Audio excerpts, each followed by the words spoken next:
All right, you're going to want to buckle up for this one because it is a serious head-scratcher. We are talking about two worlds colliding that, well, they just shouldn't. Like ketchup on a birthday cake, or your boss showing up at your favorite dive bar. On one side, you've got the Pentagon. Super serious, buttoned up, basically the definition of the establishment. And on the other side? Bitcoin.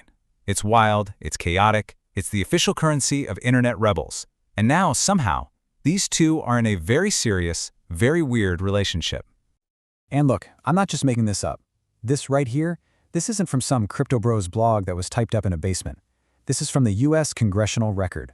Yep, that incredibly dry, incredibly dense document that could put a hummingbird to sleep. Congress, our Congress, is officially on the record saying that other countries, both our friends and our enemies, are literally gobbling up Bitcoin. Which, of course, brings us to the, well, not the million-dollar question, I guess it's the 21 million Bitcoin question. Why in the world does the Department of Defense, an organization that deals with things like, nuclear submarines and stealth bombers, suddenly have to become an expert on digital currency? It just feels like your grandpa cornering you at Thanksgiving demanding you explain TikTok, but with way higher stakes. So, to get to the bottom of this truly bizarre mandate, here's how we're going to break it down. We're going to look at the homework assignment Congress gave the Pentagon. Then we'll take a quick look back at the original financial heavyweight, gold. We'll meet its weird, unpredictable digital cousin. And then we'll see how this all plugs into a brand new global power struggle. We'll also get into the huge arguments around this stuff and, what it all might mean for the future. Okay, so first up, the assignment itself. Now, Congress didn't just, send a casual memo asking the Pentagon to maybe look into Bitcoin. Oh, no. They handed them a full-blown, deep-dive research project with a super tight deadline. It's basically the government equivalent of your teacher dropping a 20-page paper on your desk on a Friday and saying, yeah, I'm going to need that on Monday.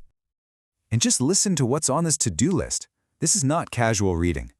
They want a global breakdown of who's buying what, a direct comparison to gold, a strategy for how the U.S. can win. They even threw in game theoretic dynamics, which is just some seriously fancy Washington speak for how do we beat everyone else at this weird new video game. Okay, so to really get why this is all such a big deal, we got to rewind. We need to talk about the OG of national wealth, the original bling, gold. For hundreds of years, this shiny yellow metal has been the ultimate safety net for countries. It's the financial world's, in case of emergency, break glass asset. And this right here perfectly illustrates that old world. Just look at that chart. It's slow, it's steady, it's honestly kind of boring, which is the whole point. Countries just keep adding to their giant Scrooge McDuck-style swimming pools of gold bars. It's this quiet, long-term plan to protect themselves from financial chaos and to own something valuable that isn't just another country's IOU. So the key idea here is that gold acts as a reserve asset. What's that? Well, think of it like the ultimate rainy day fund for an entire country. It's the emergency stash you hold in the basement to prove that your money is actually worth something. And it's what you rely on to survive a crisis when everything else hits the fan. And that brings us to the challenger. If gold is the calm, stoic, heavyweight champion, then Bitcoin is the wild, unpredictable upstart that just kicked down the door to the party, smashed a chair, and put a lampshade on its head. People call it digital gold, but its personality is anything but stable. I mean, just look at this thing. Compare this absolute heart attack-inducing roller coaster to that nice, calm, steady gold chart we just saw. It's a history of face-melting highs followed by soul-crushing lows. It's pure, uncut chaos. And yet, kind of like the villain in a horror movie, every time you think it's dead, it just keeps coming back. And sometimes it comes back even stronger.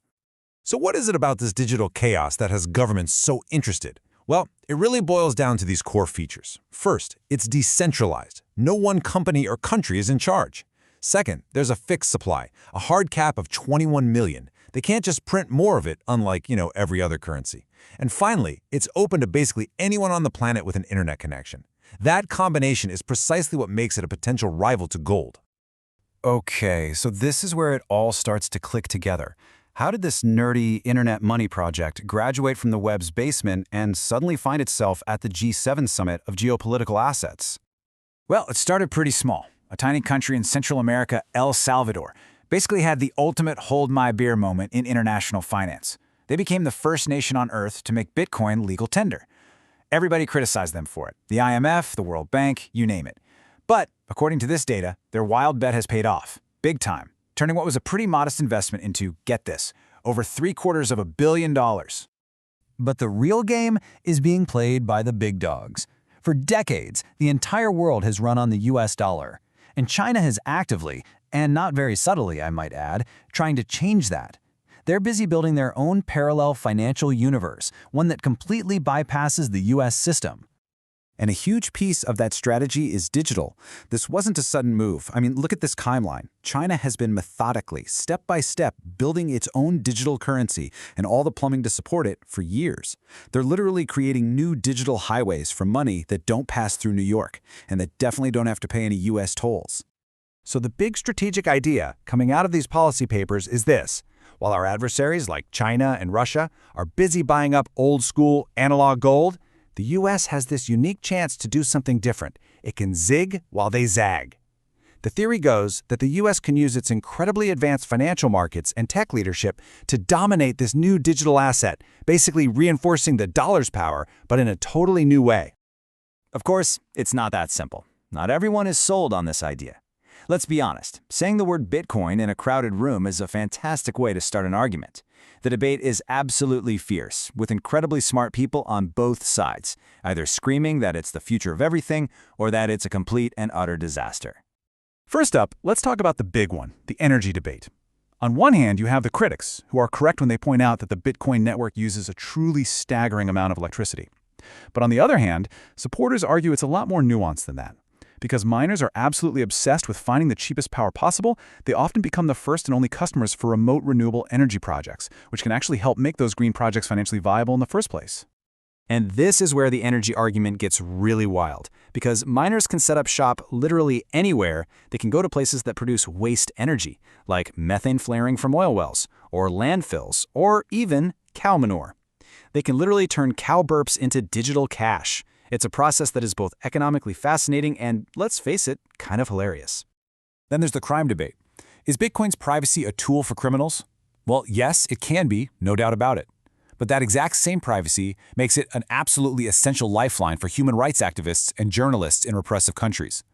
So the very same feature that helps a villain fund his secret volcano lair is also what helps a dissident safely receive funds to expose him. It's complicated. And just for some context, it's really important to look at the actual scale here. While the illicit stuff gets all the scary headlines, data from the firms that actually work with law enforcement shows that in 2023, it accounted for a tiny fraction, less than 0.5% of all crypto transactions. The reality is maybe a little less Hollywood blockbuster than some people might have you believe. So, after all that, the geopolitics, the energy debates, the crime stuff, where does this actually leave us? What does this high-stakes game of digital chess between global superpowers actually mean for the future of money? Now, this is where it gets really interesting.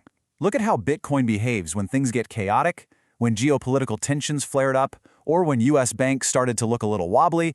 Bitcoin didn't just hang in there, it often soared. It's like that weird kid in class who just thrives on chaos. It's starting to act like a hedge against instability in the very system that governments are trying so hard to protect. And that brings us right back to the Pentagon's homework assignment, the fundamental rules of what money is, what has value, and who controls it. Those rules are being challenged for the first time in generations, and not by a rival army, but by a piece of code. This is a brand new strategic frontier, and the game has already started. The only real question left is, who's going to end up holding the keys to this new kingdom?